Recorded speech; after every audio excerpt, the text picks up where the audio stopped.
Hi, everybody. My name's Jason. I'm Caden. I'm Jaden. I'm Yah. And we are the Yahuwah and the Torah YouTube channel. You can find us on Rumble, but Rumble's kind of like a ghost town. But we are out and about, and if there's even a bigger ghost town, that's Odyssey. So majority of you guys are on YouTube, and we thank you guys very, very much for listening in, being a part of our reading. Gentlemen, how you guys doing? Good. Any news? Any breaking news? Breaking news. Nothing. Really? Nothing. We have nothing. I think so. Yeah. Okay. Well, I guess that's not very exciting. What is exciting though is we just shipped out $1,500 of free scriptures to Texas. We have a huge group of dudes that I just got done emailing right now. It's the crack of dawn this morning, and we're shipping off a huge list. I got a brand new list of dudes who are all Torah observant. They don't even know what they call themselves. And talked to the guy yesterday, and I got back again yesterday, and he sent me a list of all his brothers in there. So shipping will be very, very amazing. And this is the only reason that we're able to do this is because you guys out there are buying these scriptures. And what you're looking at is you're looking at the limited edition restored named scriptures, 103 books. It is the large print. This is it's limited edition because we don't know if we will ever have another one of these in stock. The next versions that we're going to are a little itty bitty paperback, which is the same size as all the regular scriptures you guys have out there. So away is going to go the Apocrypha, and away is going to go the large print. So if you guys want a scriptures for the long haul, and we've heard people that use these scriptures day in and day out. We know a gal who lives off grid who has been using this for over a year, and she is one of those people that puts a gazillion bookmarks in there. She puts pens and pencils and things all up in this book. This book looks like it's been through the study course. And she has said this thing has held up absolutely well. The binding, nothing's coming off. And for a book this size, this has actually it actually worked out very, very well. Guys, so get it while you can. It's available. This is the back of the book. And we're into the book of Isaiah, gents. It's been a long time since we've done this. Let us get into somebody breaking me down to where we are at today with our homeboy, YESHAYAHU. So we are in the days of Isaiah. He is a prophet who has been prophesying against Israel and Judah for their sins and their wickedness and their lawlessness. And he talks about how they go into captivity, how they're going to be destroyed. And then he talks about the nations around, Zor, Tarshish, Mitzrayim. All the other places are going to be destroyed for going against Yahuwah. And we don't know if a lot of those days are current or not, because it talks about Egypt becoming a land of Torah-obedient people. And we've had prophecies on the Assyrian Empire up at the top here. We've had prophecies on this little itty-bitty tiny resort town, I guess, over here, Sidon. And it's just Isaiah is one of these doom seekers. He is not a doom seeker, but he is a doom sayer. And everything that he is saying, based upon the words of our Creator, are coming to fruition. And so let us begin and let us see what's up. Okay, Isaiah 24:1. See, Yahuwah is making the earth empty and making it waste, and shall overturn its surface and shall scatter abroad its inhabitants. That sounds great. Anybody want this? Nope. That's a bad start. Yeah, this is a real bad start because, this could be anywhere. We have no idea who this is going to be for or what it is going to be about. But we do know that when Messiah comes, there's going to be some crazy stuff happening, right? The world's going to be shaken up. The mountains are going to be moved. There's all sorts of stuff that's going to be happening here. So let's continue on. 2, and it shall be, as with the people, so with the Kohen. As with the servant, so with his master. As with the female servant, so with her mistress. As with the buyer, so with the seller. As with the lender, so with the borrower. As with the creditor, so with the debtor. The earth is completely emptied and utterly plundered, for Yahuwah has spoken this word. Oh, did he just take out the banksters? I think he might have just killed off all the banksters, the creditors and the lenders and the borrowers. And actually, that's all of us. What do you guys make by number 2 on this thing? Who's this for? I don't know yet. It's everybody.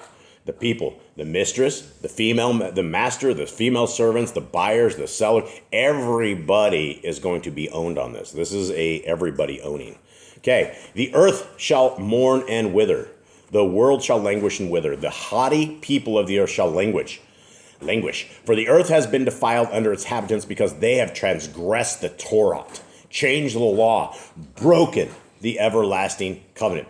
Now, this could very well be a prophecy of today, right? Because this is, if you're looking at a religion that changed the laws, what religion is it? Christianity. Christianity, actually more specifically Catholicism, which is a sect of Christianity, or what they say. But they changed Shabbat service, seventh day worship, to Sunday, right? These guys literally changed the law, which is a big thing. And you ask all the Christians about this, and they're like, well, Jesus came to life on the first day, and so that's now the new Sunday. That's the Lord's Day. And they have nothing else to back it up on why they're actually breaking commandments joyfully. And, majority of the world are commandment breakers, right? There's not a lot. Down here in Panama, where we are, how many Torah keepers do we know out of all the people we've known for 10 years? How many real Torah keepers do we know? I don't even say, we can even say one. Yeah, okay, so let's take this back a step. People that supposedly keep the Torah that we've met along the way. Maybe one family. One family, the old folks that you're talking about. Mm-hmm. We've never found anybody else, guys. There's nobody else. Even the people that we have encountered that have made a radical change and decided they were going to stop being pagans, stop being Gentiles, eventually they just come back around and they do it. So there's not a lot of people. Like if we were to be saved by keeping the law, statutes, and commandments, or Panama was saved, I don't know a lot of people. Now, continuing on, let's go into this. 6.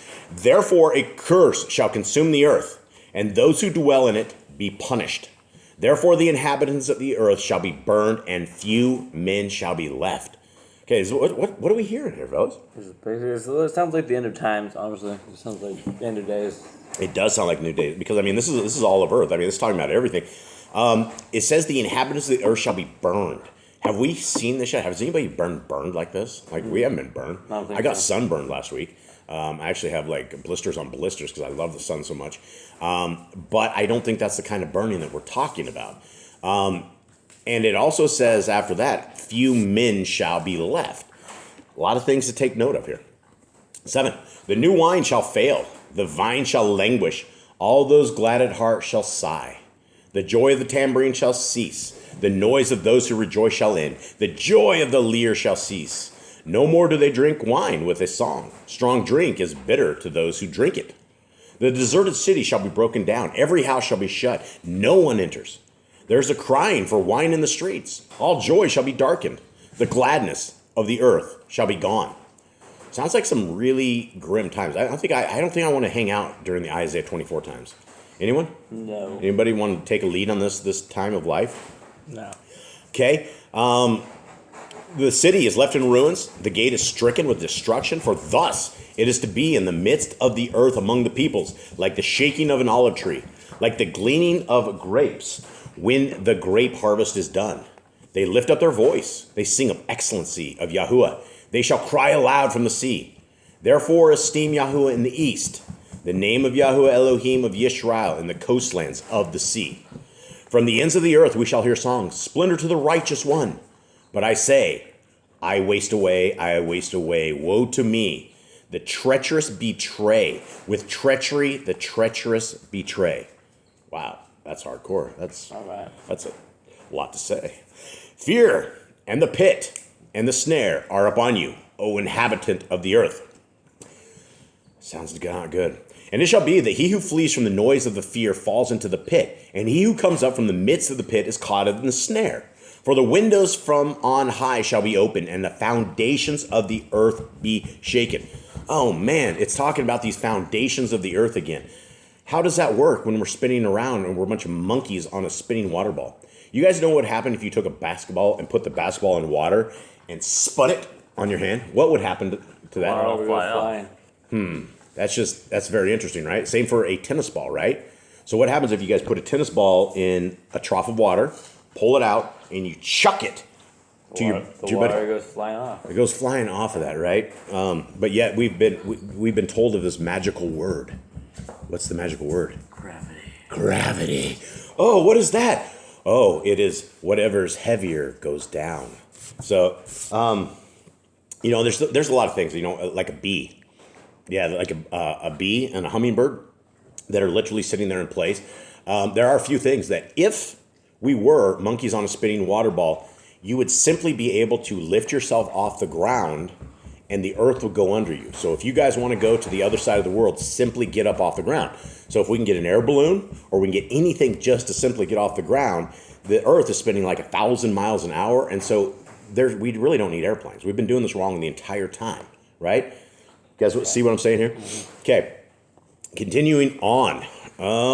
The earth shall stagger like a drunkard, and it shall totter like a hut, and its transgression shall be heavy upon it, and it shall fall and not rise again. There's the movement you're looking for. What's that? There's the movement you're looking for. What's that? The earth shall stagger like a drunkard. Oh yeah, well there you go. I mean, it's still it's not saying they're spinning or wobbling or moving anywhere. In fact, it says 2 verses up that the foundations of the earth shall be shaken. Where do you have that? How does NASA have foundations, right? People really need to read the book of Enoch. It's a good one. Okay, 21. And in that day shall be the Yahuwah punishes on high the host of exalted ones, and on the earth the sovereigns of the earth. Trump is going down. All these guys are going down. And they shall be gathered together as prisoners are gathered in the pit, and they shall be shut up in the prison and be punished after many days. And the moon shall blush, and the sun shall be ashamed. For Yahuwah of hosts shall reign on Mount Zion and in Jerusalem, and before his elders in esteem. Okay, so there we are. That could very much be a future prophecy of a time, because we haven't seen this yet, right? We haven't seen the men burned. We haven't seen that there's people disappeared. We haven't seen any of this stuff. But we do see great evil. We do see the evil, and it is rocking and rolling. It is getting stronger and stronger and stronger as righteousness gets less and less and less. So it is a good time right now, guys. If you guys are not Torah keepers, I would strongly suggest that you guys read the Torah. This is Yah Scriptures, and you can get this. This is the Torah right here. It's all listed up. There's only like 158 commands that we can do today, and it's all listed up, and it's in order. And it's also at yahuandthetorah.net. We have this same list, and so I would strongly suggest if you don't keep the Torah that you look to it and see if it's something that is right for you and for your life and for your family, which for us, it is absolutely the right move. All right, with that, everybody, we hope you have a good day. Much love. All right, shalom.